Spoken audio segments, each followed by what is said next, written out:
Incrédulo ante el hecho de que semejante bodrio propagandístico mereciera una lectura pública, me he tomado el tiempo de desmontar este auténtico monumento a la mediocridad o quizá a la mala intención periodística.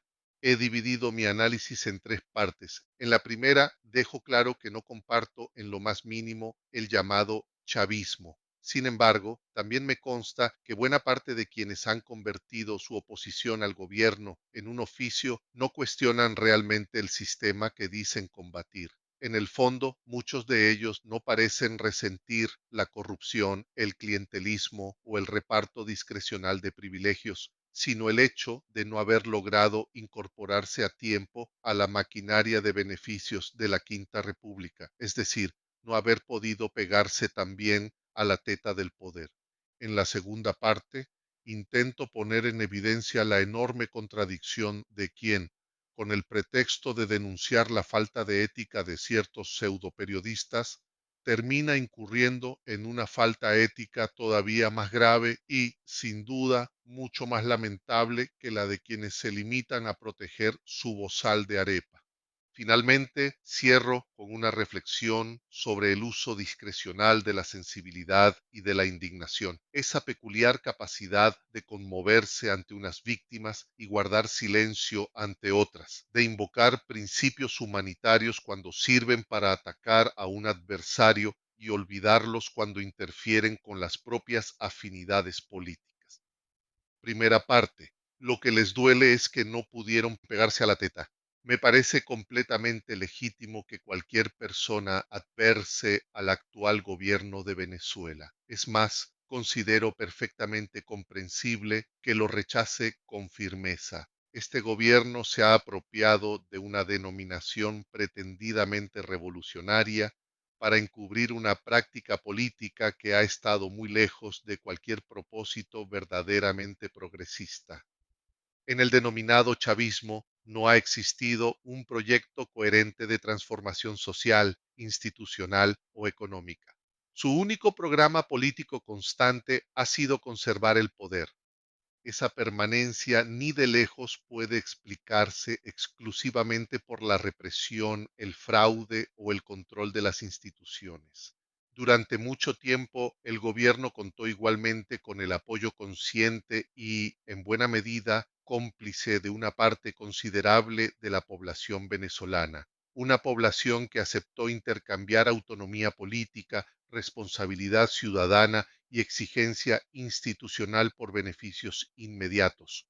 Los cupos en las tarjetas de crédito, los bonos, las misiones, los subsidios y las innumerables dádivas distribuidas en distintos momentos formaron parte de una maquinaria populista orientada a comprar lealtades, administrar dependencias y mantener una base de apoyo suficiente para prolongar su permanencia. A ello debe añadirse la extraordinaria máquina de fabricar fortunas y cómplices que significó durante años el sistema de tasas de cambio preferenciales.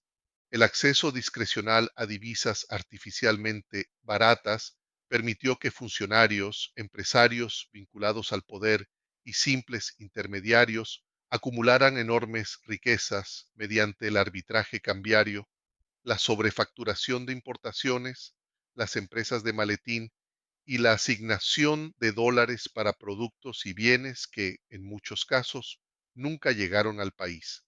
Ese sistema no solo enriqueció a una nueva élite económica asociada al gobierno, también creó una extensa red de beneficiarios cuya prosperidad dependía directamente de su cercanía con el poder y que por tanto tenía razones materiales para sostenerlo, justificarlo y convertirse en cómplice de su permanencia. El gobierno explotó hábilmente esa relación, pero no la creó por sí solo. Encontró una sociedad medularmente dispuesta, al menos durante muchos años, a participar en ella.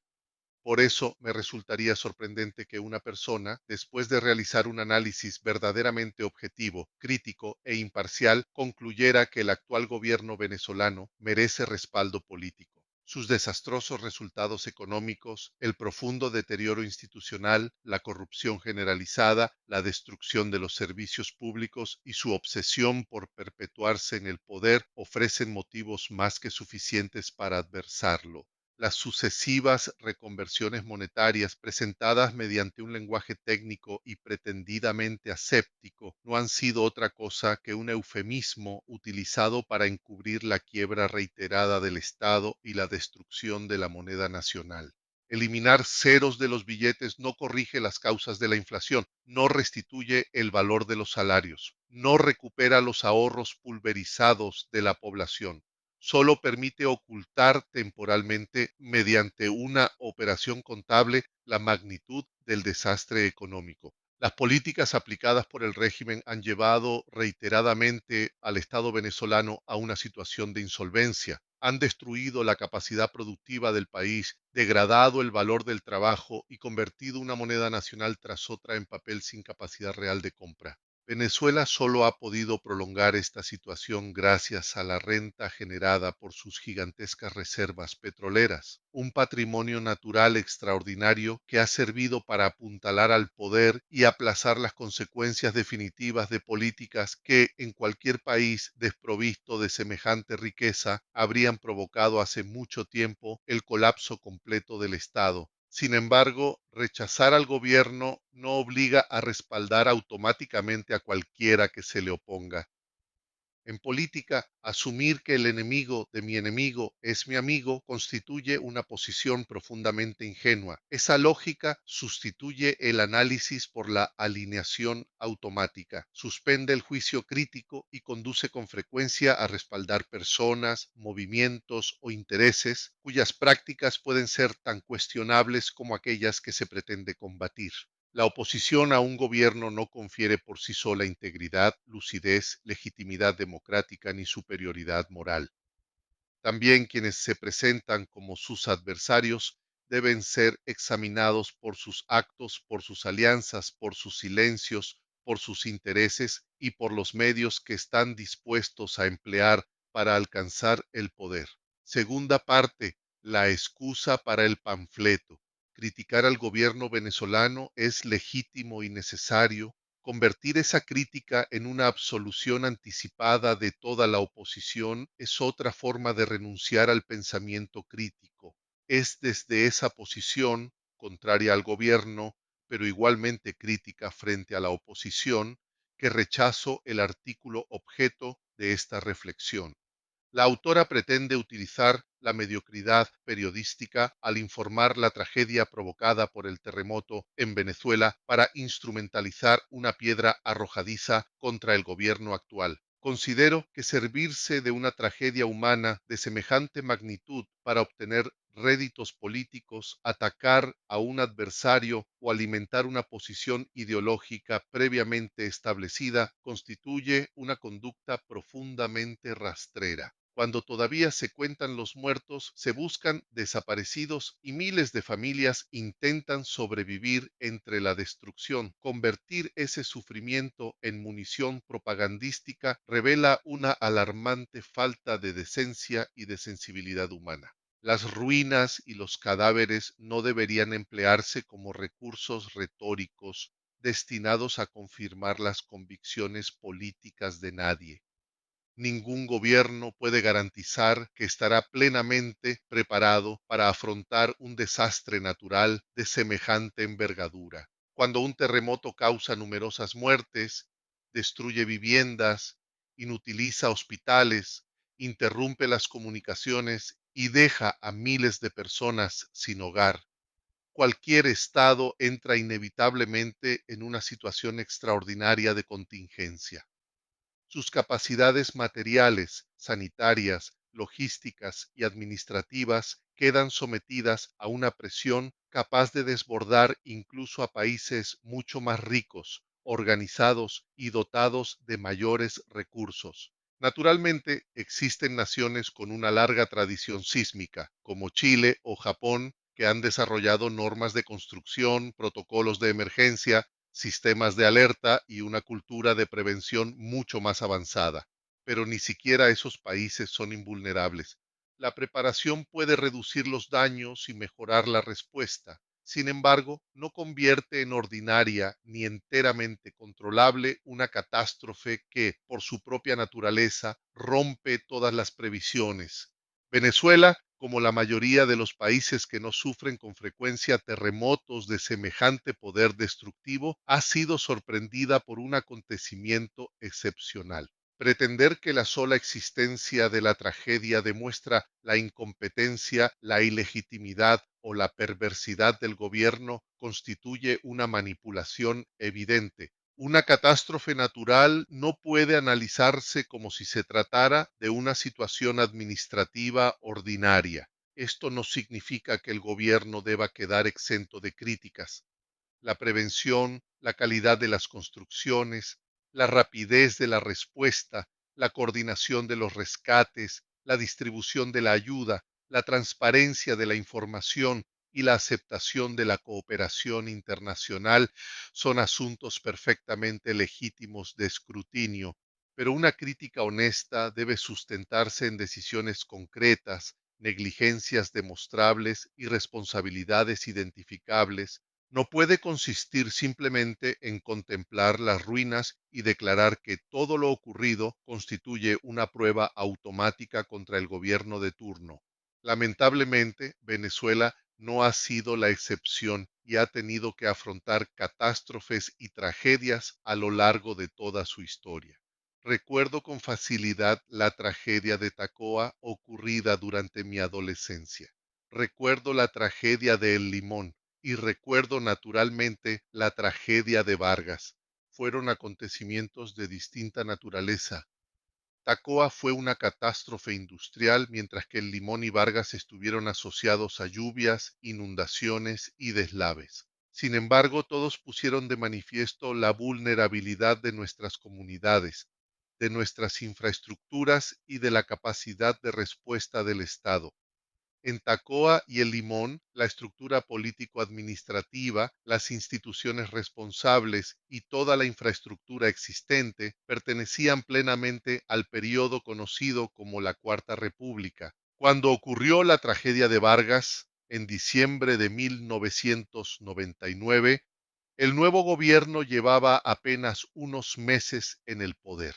Las carreteras, las redes eléctricas y de distribución de agua, los hospitales, las viviendas, las urbanizaciones y la ocupación de las zonas vulnerables eran prácticamente en su totalidad herencia de las décadas anteriores. Sin embargo, las víctimas de aquellas tragedias padecieron muchas de las mismas penurias que hoy se presentan como si fueran una consecuencia exclusiva del sistema político actual. Carreteras destruidas o bloqueadas, comunidades incomunicadas, interrupciones de la electricidad y del agua, hospitales desbordados, insuficiencia de medios de rescate, desorganización institucional y enormes dificultades para hacer llegar la ayuda. No menciono estos antecedentes para exonerar al gobierno actual de las responsabilidades que puedan corresponderle. Todo gobierno tiene la obligación de mantener las infraestructuras, preparar sistemas de protección civil, supervisar las construcciones y responder con eficacia ante una emergencia. Lo que rechazo es la manipulación histórica que pretende atribuir cada edificio derrumbado, cada carretera destruida y cada falla de los servicios públicos exclusivamente a una ideología o a un gobierno determinado, como si Venezuela hubiese sido anteriormente un país inmune a la corrupción, la negligencia, la improvisación y el incumplimiento de las normas. Cuando contratistas inescrupulosos reducen la calidad de los materiales, las edificaciones se vuelven más frágiles. Cuando funcionarios aceptan sobornos, se debilitan los controles. Cuando se evaden las normas de construcción para aumentar las ganancias, se pone en peligro la vida de las personas. Cuando se certifican obras deficientes y se permite edificar en zonas vulnerables, las consecuencias terminan apareciendo tarde o temprano. Estas prácticas no nacieron con un gobierno concreto ni pertenecen exclusivamente a una corriente política. Son manifestaciones de una cultura de corrupción administrativa y empresarial profundamente arraigada, capaz de atravesar gobiernos, partidos, instituciones y periodos históricos. La corrupción no posee una única afiliación ideológica. Puede prosperar bajo gobiernos que se proclaman revolucionarios, liberales, conservadores o socialdemócratas.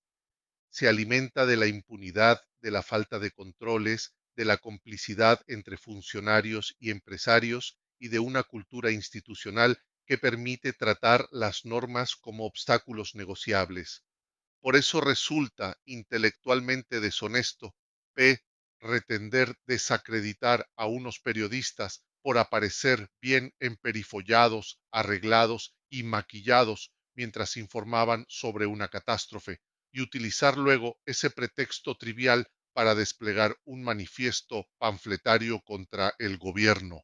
Me parece un ejercicio profundamente mezquino y muy alejado de cualquier sentido auténtico de la ética periodística. Observar los daños producidos por una catástrofe y presentarlos automáticamente como prueba exclusiva del fracaso del gobierno de turno. Hacerlo implica ignorar que vulnerabilidades semejantes ya existían y que ya habían ocasionado consecuencias devastadoras durante la Cuarta República. La responsabilidad debe establecerse mediante hechos concretos: qué obras no fueron mantenidas, qué advertencias fueron ignoradas, qué normas fueron incumplidas, qué recursos fueron desviados, qué funcionarios o empresas actuaron negligentemente. Lo que no resulta aceptable es partir de una conclusión política predeterminada y utilizar después las ruinas y los muertos como elementos decorativos destinados a confirmarla. Este artículo se inscribe, además, en mi opinión, dentro de una conducta política más amplia de cierto sector de la oposición identificado con María Corina Machado. El llamado sector corinista atraviesa una situación incómoda. No parece contar con el favor ni con el respaldo que esperaba obtener de la actual administración estadounidense. En semejantes circunstancias, da la impresión de que algunos de sus voceros están dando auténticas brazadas de ahogado, intentando aprovechar cualquier acontecimiento capaz de devolverlos al centro del escenario político. La tragedia se convierte así en una oportunidad para atacar al gobierno, movilizar el descontento, recuperar algún apoyo popular y demostrar ante Washington que todavía representan una fuerza interna con la que debe contarse. No sostengo que toda crítica procedente de ese sector sea ilegítima. Lo que cuestiono es la utilización oportunista del dolor colectivo como instrumento para recuperar el favor de una potencia extranjera. Cuando una organización política necesita exhibir ante Washington su capacidad de generar presión interna, con la esperanza de que Washington vuelva a tomarla en consideración, deja de hablar únicamente para los venezolanos. Comienza también a dirigir su discurso hacia quienes espera que la reconozcan, la respalden o la conviertan en interlocutora privilegiada. Es dentro de ese contexto donde considero indispensable señalar quién es la autora del artículo y desde qué posición política escribe. Tercera parte, la ética de quién. La autora es abiertamente pro-israelí. Ella tiene naturalmente todo el derecho a hacerlo. La libertad de pensamiento y de expresión incluye el derecho a defender al Estado de Israel, al sionismo o cualquier otra posición política. El problema no reside en que posea convicciones definidas y que yo no comparto. El problema aparece cuando intervienen en el debate político como si esas convicciones no condicionaran la selección, la interpretación y la valoración de los hechos que presenta.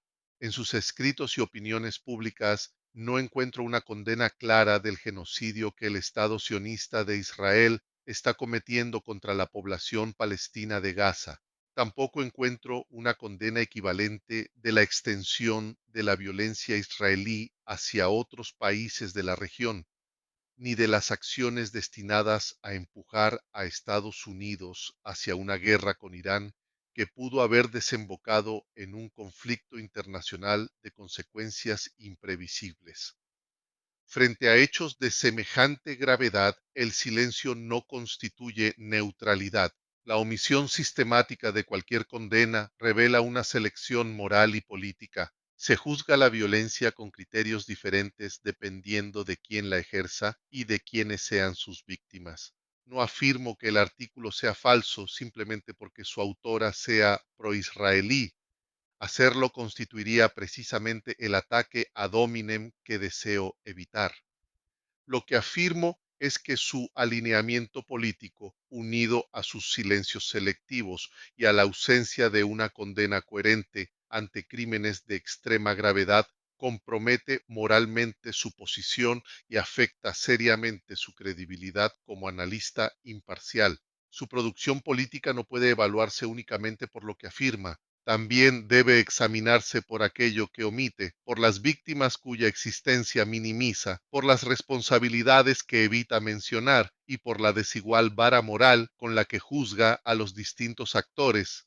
Por eso considero particularmente revelador que alguien capaz de guardar silencio ante un genocidio y de justificar o relativizar la violencia cuando ésta procede de un Estado con el que se identifica, pretenda ahora presentarse como portavoz de la sensibilidad humana ante la tragedia venezolana. No se trata de descalificarla por ser quien es, tampoco se trata de negar de antemano todos sus argumentos. Se trata de señalar que su discurso se encuentra atravesado por un sesgo ideológico manifiesto y que ese sesgo afecta la selección de sus indignaciones. Cuando el sufrimiento de unas víctimas merece silencio y el de otras se convierte inmediatamente en munición contra un adversario político, no estamos ante una preocupación humanitaria coherente ni ante la indignación frente al falso periodismo. Estamos ante la instrumentalización selectiva del dolor.